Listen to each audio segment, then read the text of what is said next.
Did you know? Crash Bandicoot was originally referred to as Willy the Wombat. This was only a temporary name, however, as the developers knew that a wombat in the cartoon show Tasmania was also called Willy, and they didn't want to risk any legal action. They also thought that the name sounded a bit dorky. When designing this character, which formed the basis for Crash, the developers decided it should either be a wombat, a potteroo, or a bandicoot. Naughty Dog wanted to replicate what Sega and Warner Brothers did with hedgehogs and Tasmanian devils by taking a somewhat cute animal that nobody really knew about and turning them into a memorable character. Their desire to make a memorable character also stemmed from the fact that Sony didn't have a mascot for their PlayStation brand, and Naughty Dog wanted to fill the gap and help Sony compete with Sonic and Mario. Naughty Dog decided to go PlayStation exclusive after assessing the competing consoles, and deciding that the Sega Saturn's hardware wasn't quite up to scratch, and that the cartridge-based Nintendo 64 would be far too expensive to publish games on. Naughty Dog also purposely designed Willy with no neck. This made his geometry less complicated, reducing the amount of polygons that the PlayStation had to render in-game. His colour was then chosen by process of elimination.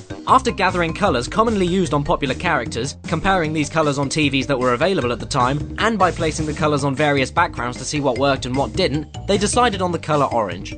Crash Bandicoot finally got his name from the fact that he was a bandicoot that crashed into boxes. Although Naughty Dog wanted the name Crash Bandicoot, the marketing director of Universal Interactive Studios insisted the character and the game that he was in to be named Wez, Wezzy, or Wuzzle the Wombat, or even Ozzy the Otzel. The name Crash Bandicoot prevailed after Naughty Dog threatened to drop the project entirely.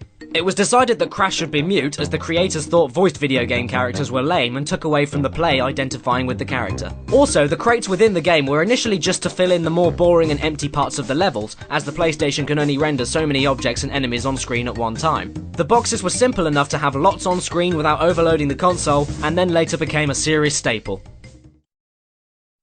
There are many Crash Bandicoot levels that weren't actually included in the game's final release. One of the levels was a minigame level that you would teleport to after collecting 3 Torna mugshots. The object of the minigame was to break 3 crates and grab the Torna mugshots within each, and then you'd progress to one of the bonus rounds seen throughout the game. As well as the minigame part, there are 3 fairly unfinished traditional levels. One of them is based around climbing a large cliff, the other is about climbing up a large waterfall area, and another takes place in a cavern full of acid. The cavern level is completely absent of enemies, and it only contains the first part of the level. The cliff and waterfall levels are more complete, but they still have unfinished textures and even contain an unfinished dingo enemy. However, the dingo can't hurt Crash as he has no real AI or animation. There's one more unused level in Crash Bandicoot, but this time it's practically complete. The level Stormy Ascent was removed because of its high difficulty, and the developers didn't have time to make it easier. It's generally seen as a harder version of the level Slippery Climb, which is already considered a hard level to beat.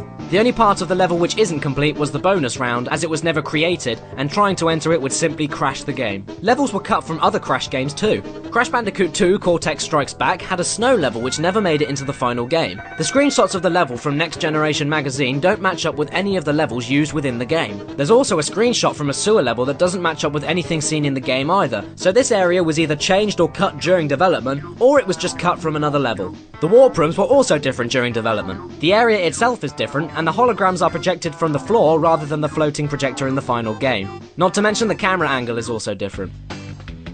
The boss Ripperoo's voice is actually an archive recording of the voice actor Dallas McKennon, and it's the laughter of the zoo hyena from Disney's Lady and the Tramp. Ripperoo was actually going to speak English in the final versions of Crash Team Racing, and would have had a unique message before and after the races. Here's what he would have sounded like. Are you crazy enough to race me? I should face oxide in the big race! The final version just contained his trademark manic laugh with subtitles, and speaking of Crash Team Racing, in an interview with GameTrailers.com, Naughty Dog developer Evan Wells stated that early on in Crash Team Racing's development, the development team fully recreated the level Crescent Island from Diddy Kong Racing within Crash Team Racing's game engine. According to Evan, it was a test to see if they could create a level of Crescent Island's scope and scale on the PlayStation hardware.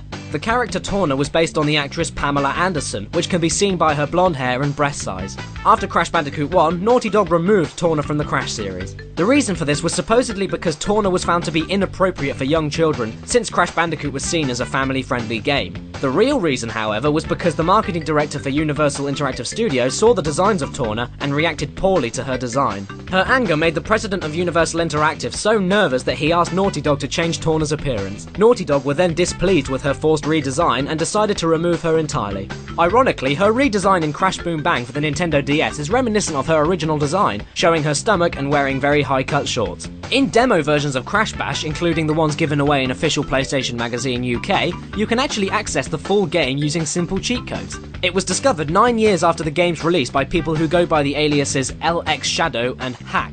If it was discovered closer to the game's release, it could have had a catastrophic effect on the game's sales. In Crash Bandicoot 3 Warped, Crash had 30,000 frames of animation. Naughty Dog believed this to be the most frames of animation for a single character in any video game at that time. According to Naughty Dog developers, Dr. Neo Cortex uses men's hair loss product Rogaine, but only on the sides of his head. Also, during development, the original Crash Bandicoot was codenamed the Sonic's Arse game, because the perspective constantly pointed the camera at the character's arse. That's all for today, but don't forget to subscribe to us on YouTube and follow us on Facebook and Twitter. Make sure you also check out didyouknowgaming.com, where we post gaming trivia every single day. If you like this video, then check out some of our other videos. And if you like really dumb videos and want to see some more Crash Bandicoot, then you can go and click on one of my videos. It should be there somewhere. So, yeah, have fun.